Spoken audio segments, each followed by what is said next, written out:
बिस्मिल्लाहिर्रहमानिर्रहीम, अस्सलाम वालेकुम। वीनस स्पोर्ट्स के साथ आपका मेज़बान है शहज़ादा मोइन नाज़िर है और आज हम बात करेंगे ऐसे खेल की जिसकी आगाज़ अगर हम देखें तो पाकिस्तान में अनकरीबी हुआ है, लेकिन जिस तरह पाकिस्तान के अंदर ये खेल तेज़ी से मकबूलियत हासिल कर रहा है, हमारी भी कोशिश यही है कि इस खेल की मकबूलियत में मज़ीद इजाफ़ा हो, मकबूलियत के साथ साथ खिलाड़ियों का भी इजाफ़ा होता हुआ दिखाई दे। तो आज हम बात करेंगे वॉकिंग फ़ुटबॉल के हवाले से। हमने पिछले हफ्ते भी इसी पे काफ़ी बातें की थी अपने शो के अंदर और रिस्पॉन्स बड़ा अच्छा आया इस खेल के हवाले से। तो एक दफ़ा फिर हमारे साथ यहाँ पर मौजूद है मोहम्मद अख्तर साहब मौजूद है, ये सदर है वॉकिंग फ़ुटबॉल फेडरेशन पाकिस्तान के, वो हमारे साथ यहाँ पर तशरीफ़ रखते हैं। उनके साथ साथ हमारे साथ मोहम्मद रफ़ी साहब मौजूद हैं, वाइस प्रेसिडेंट है वॉकिंग फ़ुटबॉल के। और साथ साथ ये तो वॉकिंग फ़ुटबॉल की बात हो गई थी, एक और खेल पाकिस्तान में मकबूलियत हासिल कर रहा है और वो स्कूलों की सतह से बड़ी तेज़ी में उसका आगाज़ हो गया है और ख़ासकर ख़वातीन इस गेम को बड़ी दिलचस्पी से खेलती हुई दिखाई दे रही हैं। और साथ साथ क्योंकि जहाँ वो दिलचस्पी से खेलनी है उसकी बेसिक वजह ये बनी है कि फुटबॉल के बाद फुटसॉल आया। फुटसॉल में भी हमने देखा कि ख़वातीन बड़ी तेज़ी से उस गेम की तरफ राग़िब हुई हैं, लेकिन जब फुटसॉल से निकल कर जो है ये खेल मिक्टॉक्स पे आया तो वहाँ पर अब ख़वातीन का इजाफा होता हुआ दिखाई दे रहा है इस खेल में। और इसी हवाले से बिस्मा शकील हमारे साथ यहाँ पर मौजूद है और मिक्टॉक्स की ये प्लेयर हैं, तो इनसे भी आज बात रहेगी इस खेल के हवाले से। और अख्तर साहब की तरफ चलते हैं। और 2007 में ये वॉकिंग फ़ुटबॉल दुनिया भर में आगाज़ हुआ इस खेल का और एलन रोज़ ने इसका आगाज़ किया। इस खेल का बाकायदा तौर पर इंग्लैंड से वाबस्ता है, वो इंग्लैंड से इस गेम का आगाज़ रहा। तो यहाँ पर अख्तर साहब मौजूद हैं। अख्तर साहब, ये तो इंग्लैंड की बात हो गई, ये 2007 में वहाँ आगाज़ हुआ। आप समझते हैं कि पाकिस्तान में अनकरीबी इसका आगाज़ हुआ है और तेज़ी से मकबूलियत हासिल कर रहा है ये खेल? हमने पिछले हफ्ते भी इसी प्रोग्राम में अपने शो के अंदर इस खेल को काफ़ी कोशिश की कि प्रमोट किया जाए। एक दफ़ा फिर आप हमारे साथ यहाँ मौजूद हैं। हमारी कोशिश यही है कि इस खेल को ज़्यादा से ज़्यादा पेशराई मिले। बहुत शुक्रिया, अस्सलाम वालेकुम। मैं सबसे पहले आपका शहज़ादा मोइन साहब, आपका और वीनस स्पोर्ट्स टीवी का बहुत बहुत शुक्रगुज़ार हूँ कि उन्होंने हमें वक्त दिया और हमें दोबारा यहाँ पे मदऊ किया वॉकिंग फ़ुटबॉल के लिए। तो ये एक खुशाइन बात है कि फ़र्स्ट टाइम आपके प्रोग्राम से जब हमने स्टार्ट लिया तो एक हफ़्ते गुज़र गया, तो इससे हमें क्या रिस्पांस मिला कि सबसे पहले तो हमारे पास जो 2024 जनवरी के अंदर हमने इसका एफिलिएशन लेटर हमें मौसूल हुआ, तो वो पूरा एक साल हमने इस पे वर्किंग की, जिसमें हमने 2 इवेंट्स अटैम्प्ट किए। अनफॉर्चुनेटली किसी वजूहात की बिना पर हमारी टीम पार्टिसिपेट नहीं कर सकी, लेकिन कुछ हमारे ऑफिशल्स विज़िट पे गए थे, जिसमें एज ए ऑफिशियल गए थे इंग्लैंड में। तो वहाँ उनका तारुफ भी हुआ और अप्रिशिएट भी किया गया कि पाकिस्तान ने बहुत ही कम अरसे के अंदर एक अच्छा इकदाम किया है कि उन्होंने अटैम्प्ट किया, लेकिन ये कुछ मसाइल होते हैं एम्बेसी की तरफ से या कुछ हमारे पाकिस्तान की एम्बेसी की तरफ से भी कुछ ऐसी वजह थी कि जिसमें हमारे वीज़े अप्रूव नहीं हुए। इंशाल्लाह इस साल एक साल गुजरने के बाद 96, मैंने लास्ट प्रोग्राम में बताया 96 प्लेयर्स थे हमारे रजिस्टर्ड 2024 दिसंबर तक। तो लास्ट वीक हमने जो प्रोग्राम किया उसके बाद आज तक हम दोबारा आपके सामने बैठे हैं कि हमारा जो सूबा है KPK, उसमें हमने जब ये गेम लॉन्च किया और उनके एक ज़िम्मेदारी हमारे साबिक फ़ुटबॉलर हैं, माशाल्लाह कोच हैं पाकिस्तान टीम के साबका मोहम्मद अरशद साहब, इस वक्त वो एयरफोर्स को लीड कर रहे हैं फ़ुटबॉल में। तो उन्होंने हमें वॉकिंग फ़ुटबॉल में ज्वाइन किया और उनकी मेहनत एक हफ़्ते के अंदर नज़र आई, जिसमें KPK में हमारे पास इस वक्त 46 प्लेयर रजिस्टर्ड हो चुके हैं। और ये अल्हम्दुलिल्लाह ये आप लोगों की काविश है और आपका जो हाथ है, इंशाल्लाह ये फरामोश नहीं कर सकते हम। इंशाल्लाह हम आगे भी इस पर बात करेंगे।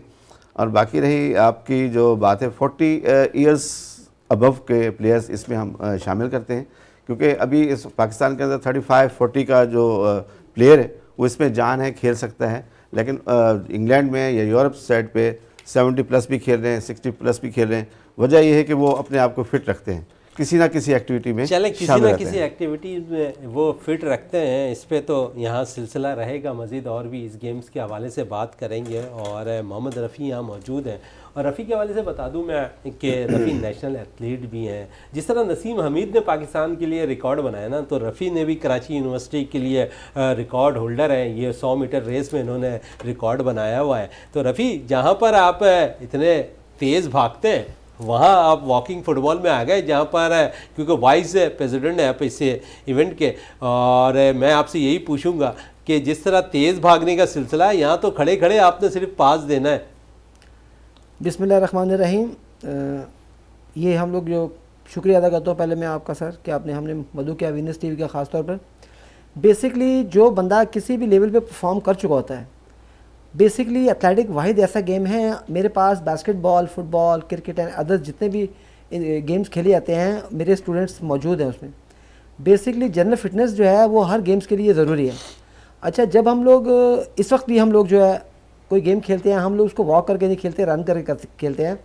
मगर हमारे कुछ कुलीग फ्रेंड्स ऐसे होते हैं उनको मुख्तलिफ़ बीमारियाँ, मुख्तलिफ़ प्रॉब्लम का शिकार होते हैं, तो वो फिर मेडिसिन की तरफ जाते हैं। तो हमारी जितनी भी एरिया है हमारा, जितने भी हमें फ्रेंड ग्रुप हैं, तो हम उनसे शेयर करते हैं कि अगर आप ग्राउंड आबाद करेंगे तो आपको हॉस्पिटल जाने की ज़रूरत नहीं है। तो फिर अख्तर साहब से हमारी मुलाकात हुई। अख्तर साहब माशाल्लाह बहुत इस मामले में बहुत कोऑपरेटिव और बहुत इंटेलिजेंट पर्सन हैं। फिर हमने कुछ लोगों ने बैठ के फ़ैसला किया कि अख्तर भाई ने कि हम कुछ इसके लिए प्लान करें। जो हमारे लोग घर बैठ जाते हैं, नेशनल खिलाड़ी होते हैं, डिपार्टमेंट में खेल चुके होते हैं, उसमें सेमी फास्ट बॉलर क्रिकेट है हमारा, आजकल फुटबॉल खेल रहा है, वो अपनी फिटनेस फुटबॉल से बेहतर कर रहे हैं। तो अच्छा, समी के हवाले से आपने जिक्र कर दिया, पाकिस्तान का मोहम्मद समी जो फास्ट बॉलर हुआ है और उसके हवाले से मैं अगर बता दूं तो पाकिस्तान का वाहिद फास्ट बॉलर है जो इंजरी के बाइस कभी टीम से बाहर नहीं हुआ। परफॉर्मेंस पे ज़रूर बाहर हो गया मोहम्मद समी, लेकिन इंजरी कभी नहीं हुई है, कभी फिटनेस लेवल पर वो उसने कंप्रोमाइज़ नहीं किया और फिटनेस इतना बरकरार रखता है वो कि आज भी वो आप फुटबॉल के नए नाज़ाबाद क्रिकेट ग्राउंड या फुटबॉल ग्राउंड चले जाएँ तो वहाँ रनिंग और फुटबॉल खेलते हुए ज़रूर वहाँ पर मोहम्मद समी नज़र आएंगे। तो समी का इन्होंने जिक्र कर दिया तो इसीलिए मैंने समी के हवाले से थोड़ी सी अपडेट दे दी। रफ़ी साहब जी कंटिन्यू कर लें। अच्छा, फुटबॉल वाहिद गेम ऐसा है, अगर जैसे रनिंग में चांसेस होते हैं ज़्यादा इंजरी के, जब जितने फुटबॉलर इंजर्ड होते हैं, इस गेम का वाहिद है कि बड़े बड़े अच्छे जो बहुत टॉप क्लास फिटनेस प्लेयर्स भी होते हैं वो भी इंजरी का शिकार होते हैं। तो वॉकिंग में हमने स्किल इम्प्रूव करना है। हर एज ग्रुप की अलग फिटनेस ट्रेनिंग होती है। मेरी नॉलेज के मुताबिक अगर कोई यंग एथलीट होगा उसका ट्रेनिंग प्लान और होगा, और अगर जो हमारे सीनियर प्लेयर्स हैं, हम एक एक्टिविटी का प्लान करते हैं। जैसे मैं कहता हूं कि आज फर्स्ट डे मैं आपको एक एक्टिविटी बताता हूं, आप कितनी दफ़ा कर सकते हैं। वो कहता है जी मैं 4 दफ़ा कर सकता हूं। मैंने कहा ओके, डन हो गया जी। ऑल्टरनेट डेज हमने एक एक्सरसाइज इंप्रूव करनी है। ऑल्टरनेट डेज एक एक्सरसाइज इंप्रूव करने का मतलब है अगर मैं 5 एक्सरसाइज स्टार्ट कर रहा हूँ जो मेरी कैपेसिटी है, जब मैं 1 मंथ के बाद वो 20 सेट पे जाऊँगा। अगर हमारे खिलाड़ी या जो कोचेज़ हैं स्टेप बाय स्टेप लेके जाएं किसी भी कोच ट्रेनर को, तो वो बच्चा या खिलाड़ी किसी भी एज का वो अनफिट नहीं हो सकता। क्योंकि एक मिसाल आपने सुनी है, आप कोई भी गेम्स में जब खेल चुके होते हैं, आपका अपना एक एक्सपीरियंस होता है उस गेम का, उस गेम को एक्सपीरियंस को कभी नहीं भूल सकते। अंडर 50 क्रिकेट खेलते हैं, अंडर 50 फुटबॉल खेलते हैं, अदर गेम्स खेलते हैं, मगर मैं ये कहता हूँ जो फर्स्ट स्टेप आपने करना है वो अपनी कैपेसिटी के मुताबिक करना है। मगर जब हम इंक्रीज़ करेंगे स्लोली और फिर एक बंदे के जहन में प्लान होना चाहिए। अपने जो भी आपकी टीम ट्रेन आप कर रहे हैं उसको पहले हमने शेयर करना है, शेयर करके बताना है कि हम प्लान क्या कर रहे हैं। और दूसरी सबसे अहम कैपेसिटी, मेरे में वो कैपेसिटी होनी चाहिए, मैं उनको उतने अच्छे से वो एक्टिविटी करके दिखाऊं, क्योंकि अकल के लिए भी नकल के लिए अकल की भी ज़रूरत है। चले इस पर कंटिन्यू भी करेंगे और बिस्मा शकील मौजूद है हमारे साथ और मैकटॉक्स की प्लेयर है, इस पर भी गुफ्तगू रहेगी। बिस्मा, किस तरह आपको फुटबॉल इसका शौक़ हुआ मैकटॉक्स की तरफ आने का, और आगाज़ कैसे किया, घर वालों ने कितना सपोर्ट किया, दोस्तों ने कितना सपोर्ट किया, और जब आप ग्राउंड में जाती हैं तो उस वक्त अपनी परफॉर्मेंस से कितनी मुतमईन नज़र आती हैं? अस्सलाम वालेकुम। मैंने ये स्टार्ट किया था, बचपन से शौक़ था, मतलब फ़ुटबॉल खेलते हुए प्लेयर्स को देखती थी या कहीं पे भी देख लिया, तो बस एक शौक़ था कि जब मैंने भी इस काबिल बनना है कि मैं भी ग्राउंड में जाकर खेल सकूं। तो बस वो शौक़ बचपन से ही था, इस वजह से अब आके इसको कंटिन्यू किया था। खेल तो मैं काफ़ी टाइम से अच्छा, रही हूं। इसमें आपने बात की कि टीवी पे देख के, दोस्तों को देख के ये शौक़ पैदा हुआ, लेकिन अमूमन अब मैं देखता हूँ कि लड़कियों को शौक़ ज़्यादा जो है बैडमिंटन की तरफ जाता है, उनका शौक़ टेबल टेनिस की तरफ जा रहा होता है। आपका रुझान इस तरफ ज़्यादा क्यों गया? बस वो इसके जो फ़ुटबॉल के प्लेयर्स होते थे, तो अब ऐसा होता है कि आप किसी शख्सियत की वजह से किसी चीज़ को पसंद कर रहे होते हैं। तो ऐसा था कि फ़ुटबॉल के प्लेयर थे, उनकी वजह से फिर एक गेम की तरफ ज़्यादा रुझान गया। फिर रही बात फैमिली की, तो फैमिली का अल्हम्दुलिल्लाह बहुत ज़्यादा सपोर्ट है। पेरेंट्स का सपोर्ट होना बहुत ज़रूरी होता है। अगर आपको किसी चीज़ में पेरेंट्स सपोर्ट नहीं कर रहे हैं तो फिर आप उस काम को नहीं कर सकते। स्टार्ट ले लेते हैं किसी भी चीज़ में, लेकिन जब तक पेरेंट्स सपोर्ट ना करें तो फिर आप उसे आगे नहीं कंटिन्यू कर सकते। अच्छा, थोड़ा सा ये भी बताओ मुझे कि मिक्टॉक्स खेला किस तरह जाता है ग्राउंड में, कितने प्लेयर्स होते हैं और किस तरह इसको आगे की तरफ हम समझते हैं कि ये खेल मज़ीद और जो है तरक्की हासिल करेगा? अभी तो ये है कि जब हम लोग ग्राउंड में खेल रहे होते हैं तो लड़कों के साथ मुझे ऐसा लगता है कि खेलने से, जो लड़कियां अगर खेल रही होती हैं, हम फुटसॉल खेल रहे होते हैं, नॉर्मल गेम होता है, लेकिन जब हम लड़कों के साथ खेल रहे होते हैं तो मुझे ऐसा लगता है कि उसमें हमारा कॉन्फिडेंस ज़्यादा बिल्डअप होता है। अच्छा, ये खासकर ये भी बताओ कि ये गेम सिर्फ लड़कियां नहीं खेल सकती हैं, लड़के और लड़कियां एक साथ मर्ज होकर ये टीम बनती है, एक फिर दूसरी मुखालिफ टीम भी इसी तरह होती है, फिर गोलकीपर भी इसी तरह मुरतब किए जाते हैं। तो आप समझ रही हो कि ये खेल थोड़ा सा, क्योंकि अब को एजुकेशन इतना आम हो गया है, तो इसी तरह स्पोर्ट्स के अंदर भी इस चीज़ को रागिब किया गया। जी जी, तो लड़कों के साथ मुझे ऐसा लगता है कि आप अगर ख़ुद ही खेल रहे हो, आपके कंपटीशन में सामने लड़की है तो इजीली आप उसे कवर कर लेते हो, लेकिन जब टीम में लड़के भी होते हैं तो आप, सामने वाली टीम में लड़कियां भी होती हैं और लड़के भी होते हैं, तो लड़के होते हैं वो लड़कों को कवर कर रहे होते हैं और जो लड़कियां होती हैं वो लड़कियों को कवर कर रही होती हैं। तो इस तरह ये सिलसिला चल रहा होता है। जी, एजुकेशन को किस तरह फिर लेके चल रही होती है जब यहाँ पर ग्राउंड्स में आती हो? तो वो फिर मैनेज करना पड़ता है हर चीज़ को, कि एजुकेशन भी चल रही है अल्हम्दुलिल्लाह। मेरा इंटर कंप्लीट हो चुका है, मैं 3rd ईयर की स्टूडेंट हूँ, तो मुश्किल होती है थोड़ी सी, मैनेज करना मुश्किल होता है, टाइम मैनेजमेंट करनी पड़ती है, लेकिन फिर वो हो जाता है। चले, मुश्किलात होती ज़रूर है, मुश्किलात ख़त्म भी हो जाती है जब टाइम मैनेज हो चुके। तो अख्तर साहब, आपकी तरफ वापस आओ, और जिस तरह इस गेम्स के हवाले से बात हो रही है, ओवरऑल लास्ट वर्ल्ड चैम्पियनशिप हो रही थी, पाकिस्तान नहीं जाने की वजूहत भी आपने बता दी, लेकिन पाकिस्तान के अंदर कोई ऐसा इवेंट कराने का इरादा है आप लोगों का? कि क्योंकि अब हम देखते हैं कि मकबूलियत में इजाफा हुआ, जब मकबूलियत किसी गेम को मिलती है तो यकीनन उसके लिए इवेंट कराना ज़रूरी होता है।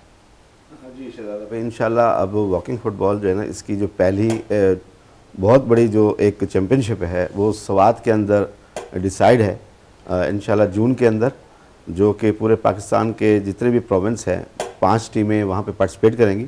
प्रोविंस हिसाब के KPK है, बलूचिस्तान है, सिंध है, पंजाब है, गिलगित बल्तिस्तान है और आज़ाद कश्मीर भी शामिल है इसके अंदर। तो इंशाल्लाह ये स्वात के अंदर जून के अंदर डिसाइडेड हुई है, फेडरेशन ने ये डिसाइड किया कि क्योंकि हमारे पास अब टीमों की कमी नहीं है, अब सिर्फ कमी चीज़ है तो आपकी सपोर्ट की ज़रूरत है, और जो इस गेम को हम इंटरनेशनल लेवल तक, और आपको ये बताते हैं कि फ़र्स्ट टाइम अब जो वेटरन्स टीमें खेली जाती हैं हर गेम के अंदर, ये हमारे लिए एजाज़ की बात है कि हम इंटरनेशनल लेवल पर फ़र्स्ट टाइम कोई ऐसा वेटरन्स गेम आया है जिससे हम एफिलेटेड हुए हैं इंटरनेशनल लेवल पर फ़र्स्ट टाइम, जो कि पूरी दुनिया के अंदर ये खेला जा रहा है, और पूरी दुनिया के अंदर एक पाकिस्तान है वो जो एफिलेशन हमें मिली है। चलो, एफिलिएशन आपको मिल गई, लेकिन साथ साथ हम देखते हैं कि कोई भी खेल इंट्रोड्यूस हो तो उसमें पैरेलल बॉडी बन जाती है, और अनकरीब हमने देखा कि बहुत से ऐसे गेम्स अभी इंट्रोड्यूस हुए हैं, अगले रोज़ हमने देखा कि उसकी पैरेलल बॉडी भी बन गई है। इसमें तो अभी तक कोई ऐसी चीज़ नहीं आई है, कोई पैरेलल बॉडी तो नहीं आया? नहीं शहजादा भाई, इसमें देखें हम अपनी बात करें तो हम तो खैर बना ही सकते हैं, फुटसॉल की भी 2 चल रही हैं, हर गेम की 2 चल रही हैं, लेकिन अगर हम इंटरनेशनल लेवल पे देखते हैं यूरोपियन कंट्रीज़ में तो वो एक दूसरे को सपोर्ट करते हैं, क्रॉस नहीं करते। ये सबसे बड़ी अच्छी बात है। अब क्यों हम लोग जाते हैं कि मैं बाहर की चीज़ लूँगा? क्या आपके पास पाकिस्तान में चीज़ें नहीं बनती? क्यों हम जापानी चीज़ इस्तेमाल करते हैं? हम क्यों डिमांड रखते हैं? हत्ता कि अब हमने जो हमारी कन्वर्सेशन चलती है घरों में अंदर या बाहर, बच्चे सुन रहे होते, वो भी बच्चे अब डिमांड करें जी मुझे तो बाहर की चीज़ चाहिए, मुझे जापानी चीज़ चाहिए, मुझे दुबई से मंगवाना है जी, मुझे ऑस्ट्रेलिया से जाना है। क्या हमारे पास एजुकेशन के इदारे यहाँ पे मजबूत नहीं हैं? क्या हमारे पास अच्छे ग्राउंड्स मौजूद नहीं हैं? क्या हमारे पास अच्छे कोचेस मौजूद नहीं हैं? हमारे पास सब कुछ है, कमी किस चीज़ की है? कमी इस मुल्क के अंदर वो आप किसी बेहतर चीज़ जानते की हैं। नहीं है। टैलेंट से भरपूर मुल्क है, और अगर हम देखें तो इसी टैलेंट ने पाकिस्तान को जो है कई टाइटल जितवाए हैं। अगर हॉकी की बात कर लें, कई टाइटल जी। पाकिस्तान के पास हैं। क्रिकेट में टाइटल आपके पास है, स्क्वॉश पे आप राज कर चुके हैं, टेबल टेनिस अच्छा आपके लिए जा रहा है। उसके साथ साथ अगर हम देखें तो पिछले दिनों स्क्वॉश के जो इवेंट हो रहे हैं वहाँ भी पाकिस्तानी प्लेयर्स अच्छा परफॉर्म कर रहे हैं। और मोहम्मद रफ़ी से ये भी ज़रूर पूछूंगा, सिर्फ रफ़ी यहाँ पर जो है वॉकिंग फ़ुटबॉल को नहीं देख रहे हैं, रफ़ी बहुत से खेलों को भी देख रहे हैं। तो इस हवाले से मैं ज़रूर रफ़ी से आपसे पूछूंगा, और स्कूल्स और कॉलेज से भी वाबस्ता रह चुके हैं रफ़ी साहब।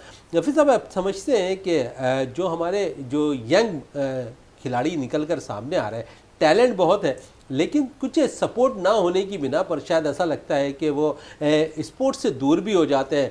कुछ हम देखते हैं कि स्कूलों की सतह पर भी उस किस्म के इक़दाम नहीं होते हैं कि वहाँ पर स्कूल वाले थोड़ा सपोर्ट कर लें, क्योंकि हम देखते थे पहले जो है अगर स्कूल की सतह पर देख लें तो वहाँ पर मैट्रिक में अगर बच्चा अच्छे नंबरों से पास होता, थोड़े से कम नंबर होते थे तो स्पोर्ट्स बेस पर दाखिला हो जाया करता था। लेकिन वो उस चीज़ से भी अब हम दूर हो गए। मुख्तलिफ स्कूल यूनिवर्सिटीज़ हैं वो स्कॉलरशिप पे दाखिला अब नहीं ले रही हैं, तो इन प्लेयर्स के लिए भी यकीनन सपोर्ट की ज़रूरत है। बिल्कुल, आपने बिल्कुल ठीक कहा है। असल में हमारे साथ प्रॉब्लम यह है, जैसे हम अदर्स सब्जेक्ट को स्कॉलरशिप देते हैं, इस वक्त दुनिया में सबसे महंगा कोच या महंगा जो खिलाड़ी फिजिकल ट्रेनर या कोच है दुनिया में, सबसे ज़्यादा स्पोर्ट्स की नॉलेज रखने वाला बंदा महंगा बंदा है। अगर आप इसको सर्च कर लें कोई भी, अगर उसमें हमारा एक कोच का फ़र्ज़ ये है कि आपने बच्चों को हेल्पिंग हैंड बनना है, उनकी प्रॉब्लम्स देखनी है, उनको हेल्प करनी है। मैं जैसे IB यूनिवर्सिटी से थोड़ा मेरा मुंसलिक हूँ, मैं फिज़िकल ट्रेनर, तो मैं ये बोलता हूँ बेटा और हमारे बच्चों के रिज़ल्ट बुरे नहीं होते, ये मैं गारंटी से बोलता हूँ। जितना स्पोर्ट्समैन अच्छा होगा उतना ही वो एजुकेशन में भी अच्छा होगा। उसकी वजह यह है फिज़िकली एक्टिविटी, मेंटली एक्टिविटी, एक कॉम्बिनेशन है ये। जब बच्चा अपना स्टडी करेगा बैठ के 4 घंटे 3 घंटे, उसको आप रेस्ट देंगे तो वो ऑटोमेटिकली अपने आप को रिलैक्स करेगा, थोड़ी एक्टिविटी करेगा, स्पोर्ट्स खेलेगा, उसको अच्छी नींद आएगी, अच्छी नींद के बाद अच्छी डाइट लेगा, अच्छी डाइट लेगा तो अच्छा खिलाड़ी बनेगा। तो अभी जो है कराची में ख़ास तौर पर हमारे काफ़ी सारे इंस्टीट्यूट हैं, मैं उनके नाम नहीं लेता, बहुत सारे इंस्टीट्यूट हैं जो टॉप स्कूल इंस्टीट्यूट थे, उनको उन्होंने बिल्कुल डाउन कर दिया। क्यों डाउन कर दिया है कि उन्होंने मेरी जो बात कही हुई थी, कहीं भी हम बैठते हैं बात करते हैं, मैंने कहा इस वक्त मार्केटिंग का सबसे अच्छा तरीका यह है, आप एक बच्चे को 10 बॉलें खेलने के लिए दें, बोलो खुद खेलो, खुद कराओ, फुटबॉल 20 बॉलें फेंक दो, 10 क्या है उनको। इंटरनेशनली यही तरीका होता है, ये नहीं कि एक टेनिस की बॉल पकड़ा दो या एक क्रिकेट का बैट पकड़ा दो, ये नहीं, 10 बॉलें फेंक दो उसके आगे, बास्केटबॉल की 10 बॉलें फेंको, बेटा करो एक्टिविटी। जितने छोटे एज ग्रुप के बच्चे उस चीज़ को, अपनी जो उसके अंदर की स्किल्स होती है उसको बाहर निकालता है, कैसे कि उसको क्या चीज़ पसंद है, उसको फुटबॉल पसंद है, फुटबॉल की तरफ भागेगा, बास्केटबॉल पसंद है, बास्केटबॉल की तरफ भागेगा, क्रिकेट पसंद है, क्रिकेट की तरफ भागेगा। यानी कि आप समझते हैं ये चॉइस का ऑप्शन देना ज़रूरी है यहाँ Yes. पर। रफ़ी साहब से भी सिलसिला जारी रहेगा, यहाँ पर अख्तर साहब आपसे भी और बिस्मा आपसे भी। लेकिन इस वक्त हमें अहमद नवाज साहब ने टेलीफोन लाइन पे ज्वाइन कर लिया है, सेक्रेटरी हैं वॉकिंग फुटबॉल फेडरेशन पाकिस्तान के। अहमद नवाज साहब, सबसे पहले तो बहुत शुक्रिया वीनस स्पोर्ट्स में टाइम देने का, और एक ऐसे खेल के लिए आप जो अभी बात करेंगे जो पाकिस्तान के अंदर बड़ी तेज़ी से मकबूलियत हासिल कर रहा है। क्या कहेंगे इस खेल के हवाले से? अगर देखें तो एलन रोज़ ने 2007 में इसका आगाज़ किया इंग्लैंड के अंदर, और फिर ये बढ़ते बढ़ते हम देख रहे हैं कि अब पाकिस्तान में भी हमने इसको 2022 के अंदर इंट्रोड्यूस किया, और फिर हमने देखा कि वर्ल्ड चैंपियनशिप के लिए हमें टीम जानी थी, लेकिन उससे कबल कुछ ऐसे मामला हुए जिसके बिना पर हमने देखा कि ये टीम ना जा सकी। लेकिन हमारी नेक ख्वाहिशात है इस टीम के साथ है कि आइंदा होने वाले इवेंट के अंदर ज़रूर शिरकत करें। लेकिन इस खेल के हवाले से हमें ज़रा अपडेट कर दें कि इस वक्त अगर पूरे पाकिस्तान से प्लेयर्स जिस तरह तेज़ी से आ रहे हैं, तो आप समझते हैं कि वसी करना चाहिए मज़ीद इस खेल को? अस्सलाम वालेकुम। सबसे पहले तो आपका बहुत शुक्रिया कि आपने मुझे आज बात करने का मौका दिया, और वॉकिंग फुटबॉल का सारी बातें आपने मुझसे पहले बता दी हैं, अल्लाह का शुक्र है, माशाल्लाह आपकी मालूमात बहुत अच्छी है। 2022 में जब ये पाकिस्तान में अख्तर साहब के पास ये गेम आया और उन्होंने मुझे ऑन बोर्ड लिया, तो हमने मिलके इसकी तरक्की के लिए पूरे पाकिस्तान में काम शुरू किया। मगर कोई भी नई चीज़ जब आती है तो हम जब किसी शख्स को उसके बारे में बताते हैं तो वो पहले सवालात करता है, ये क्या है, कैसे है, क्यों होगा, कैसे होगा। तो ये सारी चीजें हमने लोगों को बताना शुरू की, मोटिवेट करना शुरू किया और सिलसिला अभी जारी है। अभी रिसेंटली हमने KPK के अंदर इसकी बॉडी नॉमिनेट की है, इस्लामाबाद के अंदर की है, सिंध के अंदर दून सिंध हम काम कर रहे हैं। तकरीबन तमाम ही डिस्ट्रिक्ट्स में हमारे राब्ते हैं और इसका मुस्तकबिल इसलिए रोशन है पाकिस्तान के अंदर क्योंकि पाकिस्तान के अंदर फुटबॉल बहुत बड़े पैमाने पर खेली जाती है और बगैर किसी गाइडलाइन के और बगैर किसी सरपरस्ती के पाकिस्तान के हर छोटे बड़े शहर में सैकड़ों के हिसाब से क्लब मौजूद हैं और उनसे हर साल लाखों की तादाद में खिलाड़ी जो हैं इन होते हैं और छोड़ जाते हैं। अब जो खिलाड़ी छोड़ जाते हैं किसी वजह से, फिटनेस की वजह से, उम्र की वजह से, हमारा फोकस वो खिलाड़ी हैं।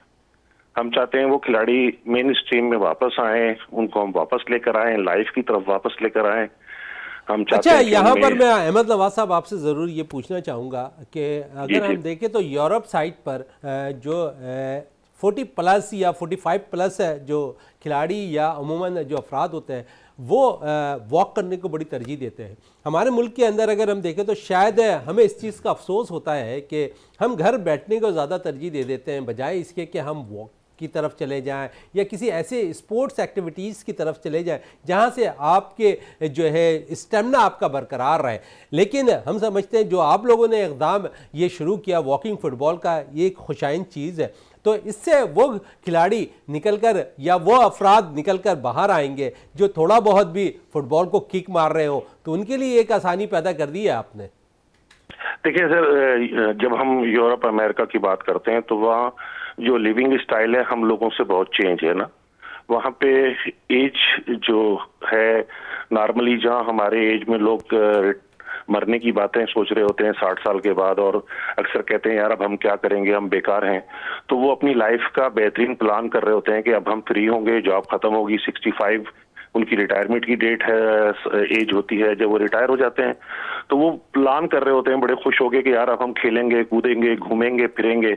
तो यही सोच हम चाहते हैं कि हमारे पाकिस्तान के अंदर हम लोगों में पैदा करें कि जी आप जॉब से रिटायर हो रहे हैं, जिंदगी से रिटायर नहीं हो रहे, आप एंजॉय करें, आए हमारे साथ, हम आपको मौका देते हैं, आप खेलें, ग्राउंड आबाद करें, घूमें फिरें, लाइफ को एंजॉय करें और अपने आप को फिट रखें। अहमद नवाज साहब, बड़ी अच्छी गुफ्तगू जारी है आपसे, क्योंकि थोड़ी सी बात आपने कहा कि पूरे पाकिस्तान में ये फैल रहा है।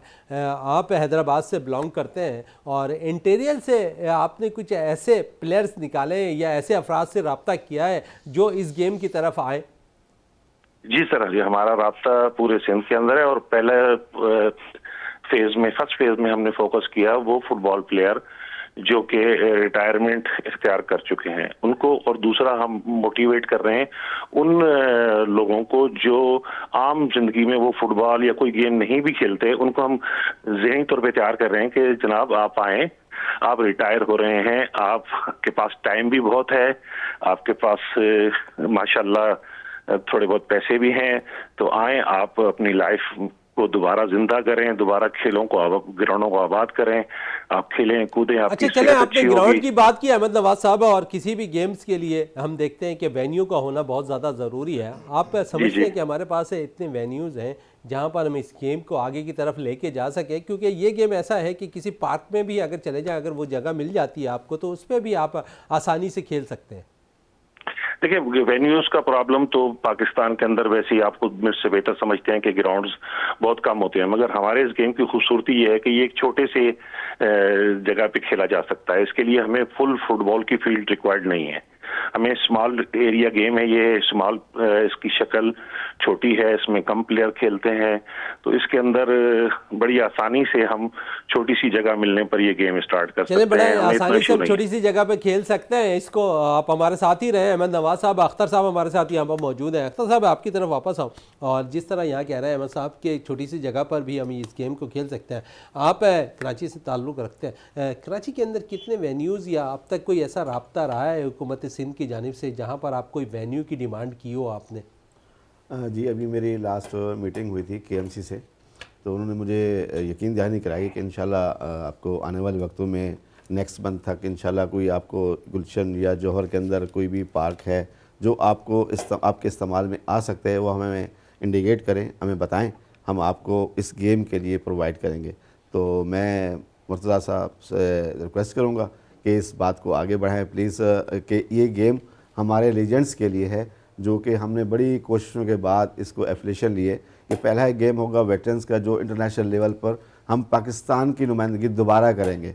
जो छोड़े हुए हमने जो हथियार हैं, वो जो बंद थे, हम दोबारा निकालना चाह रहे हैं ताकि वो देखें, वो खेलेंगे, हमारा नया टैलेंट उनको देख के उनके बच्चे सामने आएंगे। और इसी तरह वो 1 घंटा 2 घंटा जब अपने अम्मी अब्बू के साथ जाएंगे, बैठेंगे, तो उनका टाइम भी वही स्पेंड होगा ग्राउंड के अंदर, वो एक्स्ट्रा एक्टिविटी से बच जाएंगे।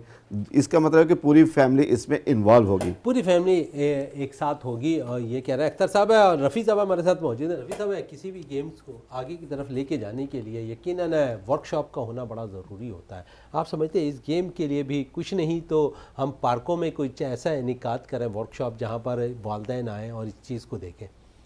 अच्छा, अख्तर साहब ने बड़ी अच्छी बात की है ग्राउंड के हवाले से। इम्पॉर्टेंट चीज़ यही है कि जब एरिना आपके पास मौजूद नहीं होगा, एक प्रॉपर चीज़ मौजूद नहीं होगी।